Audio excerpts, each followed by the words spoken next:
నేను చాలా 81 నుంచి ఉన్నాను నిన్న మన షాపూర్ ఇంజనీర్స్ ఏరియాలో. కానీ ఇప్పుడు ఇట్లా ఇంజనీర్స్ పోతే ఏం చేయాలి, ఇక్కడ బతకాలి. మేము 45 సంవత్సరం అయిపోయింది ఇక్కడ వచ్చి, అడవి ఉన్నప్పుడు వచ్చినాం. మాకు ఎప్పుడు దాకా ఏం సౌలభ్యం లేదు. మా పదార్లో ఇచ్చిన బెడ్రూమ్ కోసం అప్లై చేస్తే ఇప్పుడు దాకా రాలే.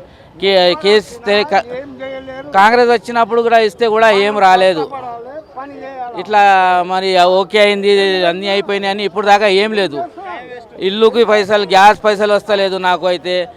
ఇంకా ఏంటి కరెంట్ బిల్ తక్కువ కాలేదు, ఇంటికి ఇస్తా అన్నారు లక్షలు, అవి కూడా ఇవ్వలే. మరి ఇట్లా పోతే ఇట్లా చేయాలి సార్, మేము ఇట్లా బతకాలి, ఏం చేయాలి? ఏం లేవు సార్. నేను నడిపించే ఆటో ట్రాలీ, ఆటో బిజినెస్ కూడా తగ్గిపోయింది, చాలా తగ్గిపోయింది. ఏమన్నా కొద్ది లోడ్ వేసుకుపోయినా పోలీసు వాళ్ళు ఆపి చాలాను ఏం బతకాలి సార్? సాయంత్రం అంతా కూర్చొని ఒక లోడ్ దొరికినా కూడా మాకు ఇబ్బంది అయిపోయింది. చాలా దూరం అయితే ఎట్లా పోవాలి సార్? ఇల్లు ఇక్కడ పెట్టి అక్కడ వెళ్ళా పోవాలి చెప్పండి మీరు.